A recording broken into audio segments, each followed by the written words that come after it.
Okay, we're on Unit 11, Lesson 7. This is parts of a parabola. Your objective is here. Let's get started. Okay, the first thing is a quadratic function takes this form. Y equals ax squared plus bx plus c, where a does not equal 0. Okay, because if a equals 0, then that means we have no x squareds, which would make it a linear function. So this could take many forms. It could look like this. Okay. But if I get something like this, then I want to rewrite it in this format first. So, basically what I see here is a number attached to my x squared, and no x and no constant. So, I could rewrite this as negative 2x squared plus 0x's plus 0. And now we're in this format. Okay? If I had one that looks like this, y equals 3x squared minus 2x. Okay, I could rewrite that as 3x squared, and since it's plus bx, we could do plus negative 2x plus c, and there's no constant, so it would be 0. So these right here are actually written in this format. Okay, so we have to understand that this is a quadratic function, okay, but we can rewrite it so it follows our formula here. And we need to know that every quadratic function has a U-shaped graph called a parabola. So it's going to look like this or like this, going up or down. Alright, let's move on. Okay, some things we need to know about parabolas. Okay, some terms. A vertex is the lowest if the graph is opening up, or the highest point if the graph is going down on the graph. Okay, so for example, okay, if I look at right here on this graph, that is the vertex. It's the lowest point. Okay, or right here on the graph is the vertex. That's the highest point. So again, the vertex is the lowest point when it opens upward. So we got an upward facing U shape. Or it's the highest point when it's opening downward. Okay, and these two graphs are actual graphs of these quadratic functions. So this is y equals x squared. It's got a U shape. Okay, and this one is y equals negative x squared plus 4. It's got a U shape again, but it's upside down. So anytime you see the squared here, it's going to have some sort of U shape. Another thing we know is called the axis of symmetry. Okay, the axis of symmetry is an imaginary line that passes through the middle of a parabola. So for example, if I drew a line straight down this,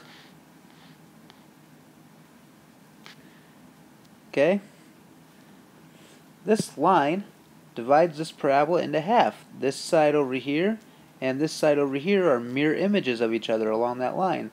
So that line is called the axis of symmetry, because our graph is symmetrical on both sides, meaning it's mirror images on one side and the other. Same thing on this other one. I could draw a line straight down here that splits it into two mirror images of each other. Okay, so again, this line is called the axis of symmetry. Okay, now when we write the axis of symmetry, we write it as an equation of a line. Okay, so this line is located, it's a vertical line, so that means it's an x equals, and it's located at 0 on the x-axis. So the axis of symmetry in both of these graphs is x equals 0. Okay? Now, vertex is the most key part when we are going to talk about graphing parabolas. So today, on this lesson, instead of actually graphing your U-shapes, we're just going to talk about how to find the important parts of the graph. Okay? Starting with the vertex and the axis of symmetry. And let's go on to the next slide. Okay, the most important things that we can tell from the graph, okay, besides the fact that it's a parabola, is that it's in this format again, ax squared plus bx plus c, where if a is a positive number, that tells us the graph is going to open upward. So it's going to look like this. And if a is negative, it's going to open downward, or go like this. Okay, the vertex has an x coordinate of the opposite of b over 2a. So we're going to take the opposite of this over 2 times a, and that gives us the x-coordinate of the vertex. Okay, and when we talk about the x-coordinate, we need to find the x and the y. Alright, we'll talk about how to do that. And the axis of symmetry is the vertical line at this point right here. So basically the axis of symmetry always runs through the vertex, which makes sense because if the vertex is the highest or lowest point, it should be symmetrical on both sides of the vertex. Okay, so x equals whatever the x value of the vertex is the axis of symmetry. Alright, now let's go ahead and use these things to go ahead and tell us some stuff about our graphs. So without actually graphing here, I want to tell if the graph opens up or down. So the first thing I've got up here is my form y equals ax squared plus bx plus c. Okay, well I'm going to go ahead and take this right away and write it in that form. So y equals, I've got 2x squared. I've got no x value, so I'm going to put plus 0x. And I've got no c value, plus 0. Okay, so this is how I would write this in y equals ax squared plus bx plus c form. Now tell if the graph opens up or down. That means I'm looking at a. Okay, well, I've got a, b, and c right here. Okay, and since a is positive, so the graph opens up. Because we just talked about that. If a is positive, the graph opens up.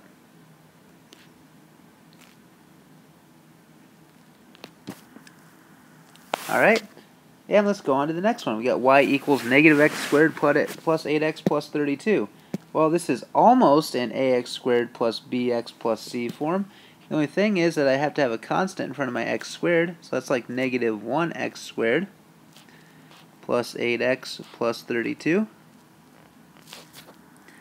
Okay, so again, this is a, this is b, and this is c. And again, the a value tells us if the graph opens up or down. And since a is negative, the graph is going to open down.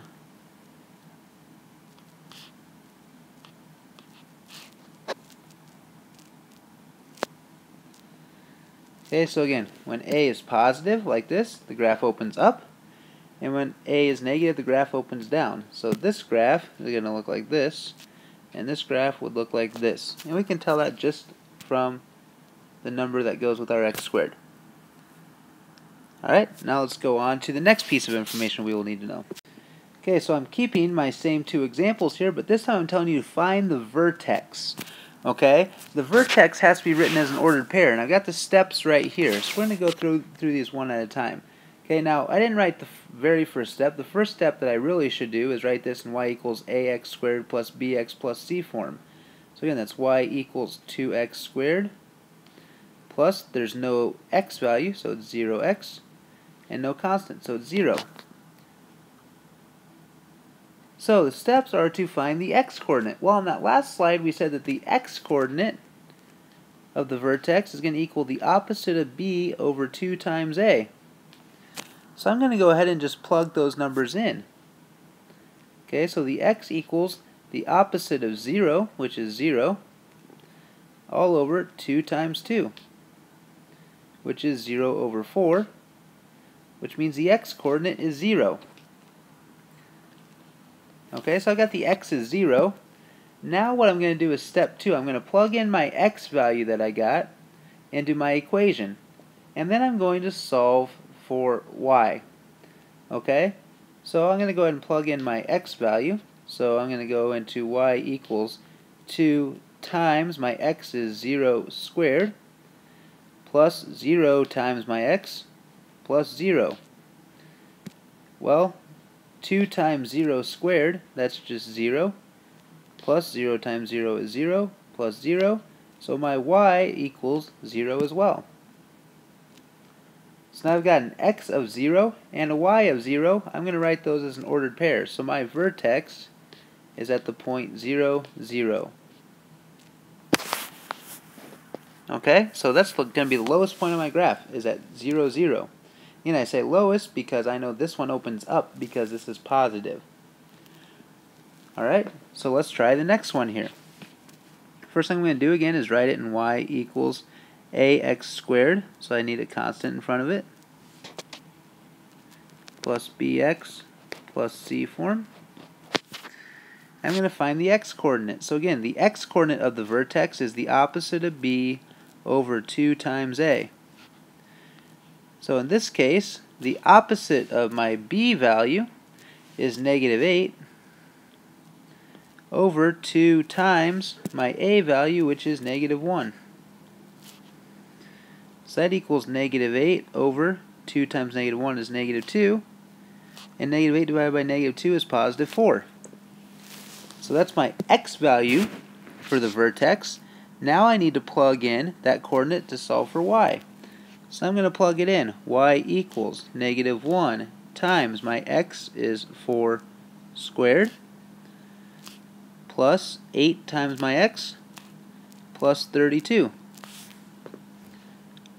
Okay? Well, 4 squared is 16, and 16 times negative 1 is negative 16, plus 8 times 4 is 32, plus 32. And negative 16 plus 32 is 16, and 16 plus 32 is 48.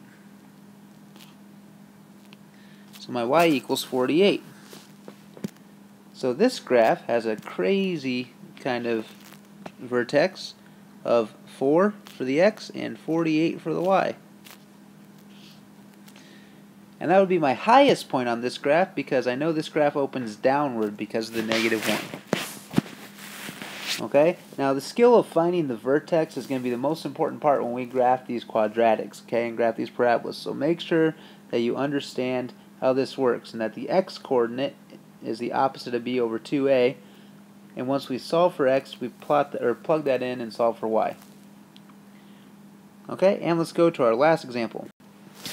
Okay, this example says find the axis of symmetry. So again, the first thing I'm going to want to do is rewrite it in ax squared plus bx plus c form. Okay, and again, the reason why I'm going to continue to do this is just so we get used to it.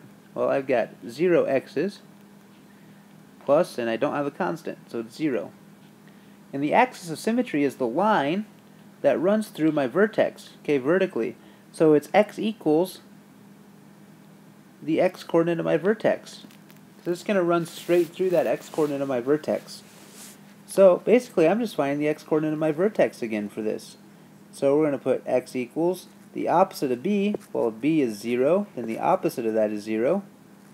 All over 2 times, and my a is right here, it's 2. So that's 0 over 4, which is the same as 0. So my axis of symmetry is the vertical line, x equals 0. So it's going to run straight through the origin, going up and down. And that should be the imaginary line that splits my parabola into two symmetrical parts. Okay, and we'll go on to this example over here. Y equals, and we'll do negative 1, because I gotta have my a value in there, x squared plus bx plus c form. Okay, now again, our axis of symmetry is at the x-coordinate of the vertex, so it's the same as that. And I'm just going to plug back in again.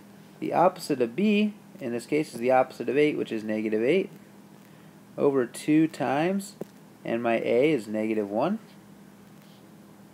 So I get negative 8 over negative 2, which is 4.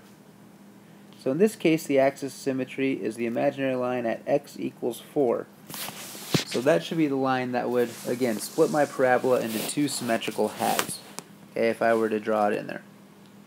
Now, all these pieces together, okay, the opening up or down, and the vertex, and the axis of symmetry, are the preliminary pieces to graphing, okay? So basically, we're taking the graphing and showing you how to find this stuff first, okay? And in the next lesson, we're going to use all of this that you just learned to actually graph our quadratics and our parabolas. Okay, so this lesson is extremely important to make sure you understand. Alright, good luck on your homework.